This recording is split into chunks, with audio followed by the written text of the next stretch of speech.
ምን ነው ተስፋ ትቆርጣለህ? ምን ነው ትደክማለህ? ምን ነው በሲባጎ ትታነቃለህ? ምን ነው በረሃ ለበረሃ ትንከራተታለህ? ምን ነው ሱስ ውስጥ ትገባለህ? አባት እያለ አባት እንደሌለው፣ ተመልካች እያለ ተመልካች እንደሌለው፣ ብርቱ ክንድ እያለ ደጋፊ እንደሌለው ለምን ትቅበዘበዛለህ? ኃያሉ እያለ ድካም ለምን ይሰማ? እንደዚህ እንኳን ብትሆኑ መጋቢ አላችሁ።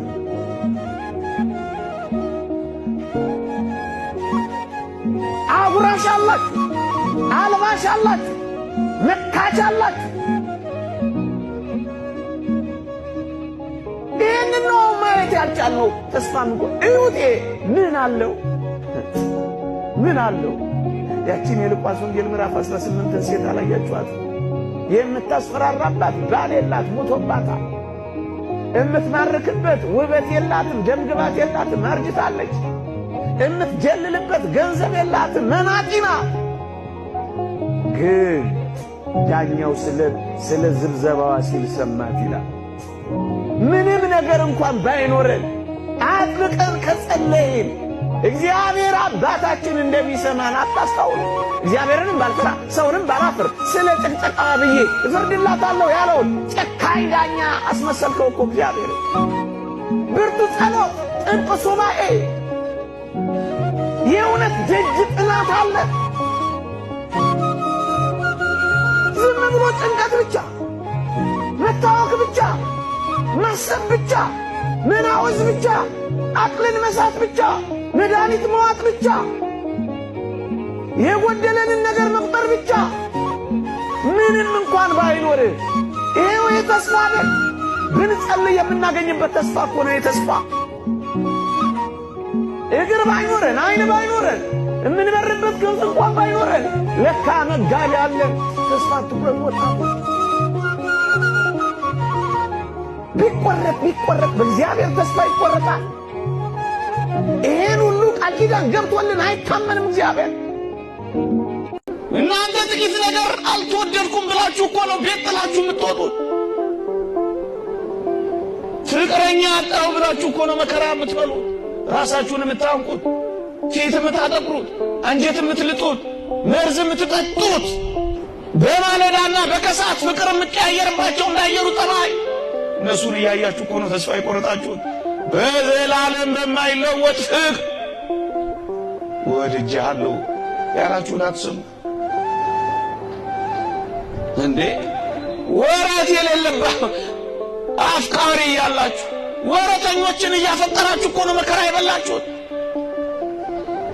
ስትሰጧቸው ቢቀበሉ ቢሰጡ፣ ትንሽ ታሳሱ ቢጠሩ፣ በንካ በጊቭ ኤንድ ቴክ የሚፋቀሩ ሰዎችን እያሰባችሁ እኮ ነው ጭርምት ቁርምት ያላችሁ።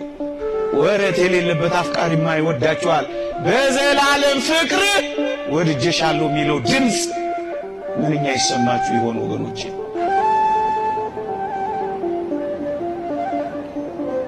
እኛን በማፍቀር የሚኖር አምላክ እያለ እኛ ለምን ራስን በመጥላት እንኖራለን ወገኖቼ? አንተ ወጣት ሆይ ለዘላለም የማይቀየር ፍቅር ያለው እግዚአብሔር ከአንተ ጋር ነው።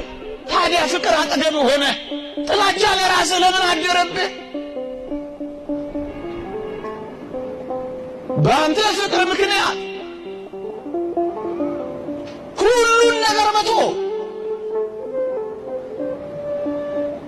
አምላክ ላይ አፍቃሪ አምላክ ላይ እያለህ እንዴት አድርገህ ጨክነህ ራስን ትጠላለህ? እባካችሁ ያለ አግባብ አትንኳ። ማትገቡ ሰዎች ሆይ ከስድባችሁ ፈቀቅ በሉላት። ልጆች ወልዳለች እያላችሁ አትሟት፣ ከማህፀኗ ፈቀቅ በሉላት። በዝምታ እንለፍ እያላችሁ አታጣጥሏት፣ ከክብሯ ፈቀቅ በሉላት። ከማህፀኗ ፈቀቅ በሉላት። ቢያንስ እንዲህ ነው እንዲያ ነው አትበሏት። ባታመሰግኑ እንኳን እስኪ ፈቀቅ በሉ። ከሷ ማርያም ማርያም የምንለው ምን ፈልገን መስሏችሁ ነው? ለምታንሰው የሰጠውን በረከት በምትበልጠው ውስጥ በረከት እንዳለ አምነን እኮ ነው ማርያም የምንለው። እንኳን በእመቤታችን በአብርሃም ውስጥ በረከት እንደሰጠ አልሰማችሁም? ለበረከቱ የሚባርኩን እባርካለሁ፣ የሚረግሙን እረግማለሁ፣ አንተ በረከት ነህ አለው። በረከት እንኳን በእመቤታችን የበረከት ሕይወት እግዚአብሔር የሚሰጣቸው እነዚህ ቅዱሳን መጽሐፍ ቅዱስ ምን እንደሚል አላነበባችሁ? በረከት በጻድቅ ራስ ላይ ነው ይላል። በረከቱን የምንፈልግ ከሆነ ጻድቃንን ገሸሽ ማድረግ ነው እንዴ የሚጠቅማችሁ? እንባችን ይታበሳል። እውነተኛ ተስፋ አለን፣ ሳቃችን ይመለሳል። እውነተኛ ተስፋ አለን፣ ሐዘናችን በደስታ ይለወጣል። እውነተኛ ተስፋ አለን፣ መራራ የሆነው ነገራችን ከእግዚአብሔር ጋር ከሆን ይጣፍጣል። ወገኖቼ እሱ ጋር መጥቶ ያልተለወጠ ማን ነው? ቀርቦት ጭምት ያልሆነ ማን ነው? ጋንጃ መጪው ኪስ አውላቂው ሟች ያልሆነ ወገኖቼ መራራንን አትበሉ። እግዚአብሔር ጣፋጭ የሚያደርግበት ዘመን አለ። ስለ ዛሬ መራርነታችሁ ተበሳጭታችሁ ጀርባ አትስጡ። ጌታችን መናኛውን ጣፋጭ ያደርገዋል። ግድ የላችሁ። ተስፋችን እኮ ይሄ ነው። እስራኤል በበረሃ ሲጓዙ ላስታውሳችሁ፣ መጀመሪያ የገጠማቸው ማራ የሚባል መራራ ውሃ ነበረ። መራራውን ውሃ ተጎንጭተው ጥቂት ፈቀቅ እንዳሉ 12 የዘንባባ ዛፎች የከበቧት ኤሊም የምትባል ጣፋጭ ውሃ ለመጎንጨት በቁ። ምን ስላሉ? ጥቂት ፈቀቅ ስላሉ። ጥቂት ጸልዩ፣ ጥቂት በሃይማኖታችሁ ጽኑ፣ ጥቂት ተጋደሉ፣ ጥቂት አገልግሉ፣ ጥቂት ሱባኤ ያዙ፣ ጥቂት አብራችሁት ሂዱ፣ ጥቂት አብራችሁት ተጓዙ። ጣፋጩን ታገኙታላችሁ። በመራራው ተመራችሁ አትቅሩ። ያቺ ኑኃሚን ተከትላ የመጣችሁ ሩትን ተመልከቷት፣ እንዴት ጣፋጭ ሆና የክርስቶስ አያት ለመሆን እንደበቃች ይባል። መራራ የሆነባችሁ ግድ የላችሁም፣ ታገሱና አምላካችሁ የሚሰራው ሥራ ይውጣ። ይቀየራል፣ ጣፋጭ ያደርጋል። ዝም ብዬ እየደሰቆርኩ አይደለም፣ እየነገርኳችሁ ያለሁት እውነት ነው። አዎ ሕማሙን ወደ መድኃኒትነት ወደ ፈውስ ቀየረው። እሱ ታመመና እኛን አዳነን። እሱ ቆሰለና እኛን ፈወሰን።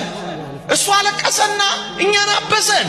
እሱ ወደ መቃብር ገባና እኛን ወደ ገነት ወሰደን። ደስታ ማለት እኮ ይሄ ነው።